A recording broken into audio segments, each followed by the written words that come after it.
Ah, la lumière. Bonjour. Vous êtes déjà debout? Ouf. Ah, oh. Oh.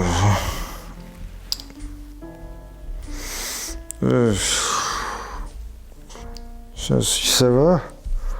Ouais, ça va. Ouais. Dites au patron. Je suis en voyage. Du coup, on a un petit peu profité. Si vous voyez ce que je veux dire. Moi et les serveurs et les serveuses, voilà quoi. Oh, bref. Ce que je peux faire pour vous. Oh, à vous non plus, ça va perdre à l'effort. Ah, vous avez festoyé toute la nuit aussi? Ouais, d'accord.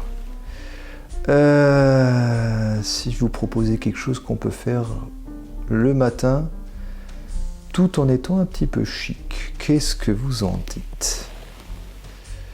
Alors, comment vous êtes entré d'ailleurs? J'ai peut-être oublié de fermer la porte à clé.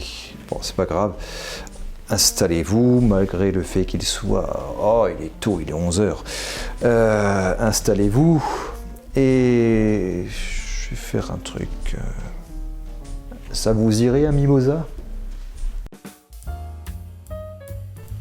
Vous allez voir, c'est assez simple à faire. On a besoin juste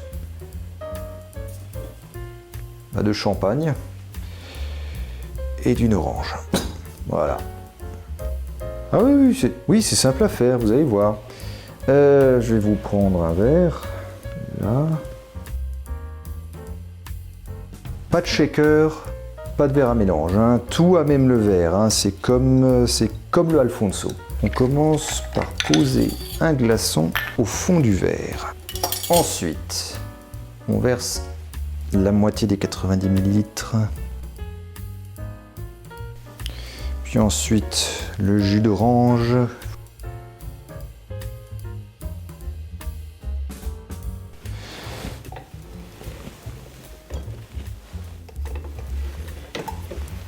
Allez, c'est parti.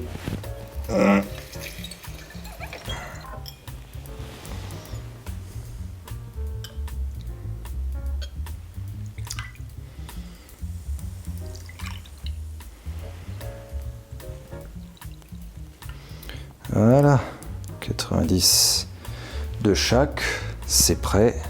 Je l'ai fait à l'envers, c'est ça? Oui, je l'ai fait à l'envers. Donc je vous explique comment on fait. 30 ml de champagne d'abord. On verse ensuite 90 ml de jus d'orange, puis on rajoute les 30 derniers millilitres de champagne et ça nous fait le mimosa. Alors comment définir le goût du mimosa? Le goût du mimosa, ça n'a rien à voir avec le mimosa, la plante. Hein. Vous avez le goût du champagne et de l'orange mélangé.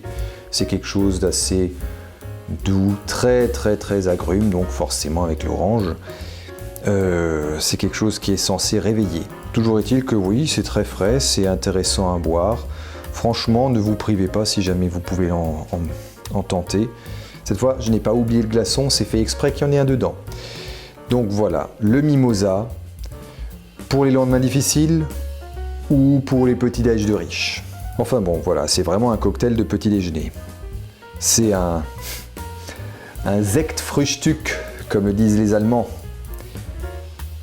Les Allemands riches. Et parce que forcément, les Allemands pauvres, ils n'ont pas forcément les moyens de se payer un cocktail au champagne. Logique. Voilà, c'était simple, non? Alors, maintenant, d'où est-ce qu'il vient, ce mimosa?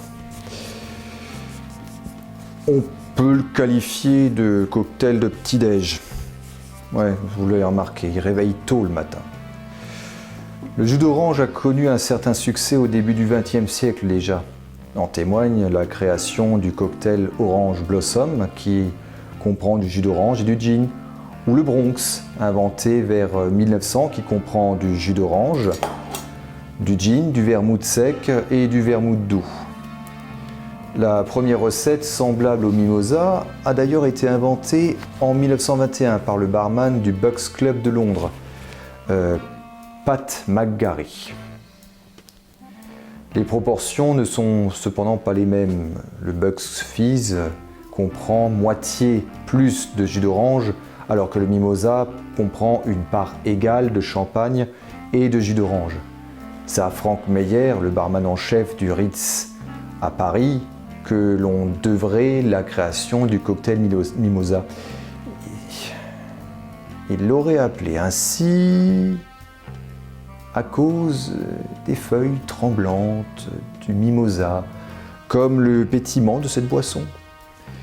Même si la première recette écrite date de 1936 dans le livre de recettes de cocktail The Artistry of Mixing Drinks, écrit par Frank Meyer, on pense que c'est dans les années 20 que fut inventé le mimosa.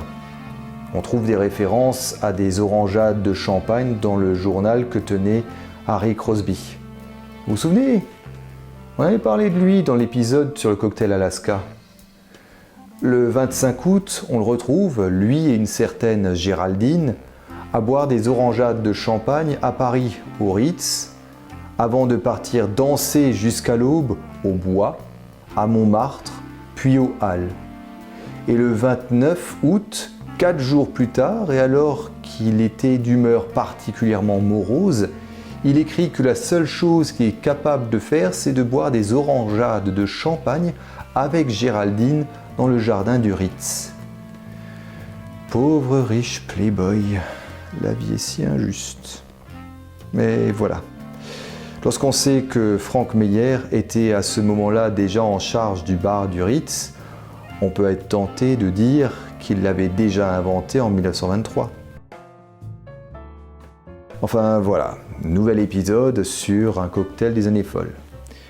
Là, on a parlé d'un cocktail vraiment simple à réaliser. Alors, si c'est le cas, si ça vous plaît, le plus important, l'abonnement, la notification et si le cœur vous en dit, laissez un petit commentaire.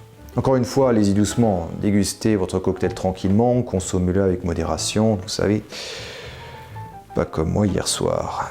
Ouais. À la prochaine fois pour un nouveau cocktail des années folles.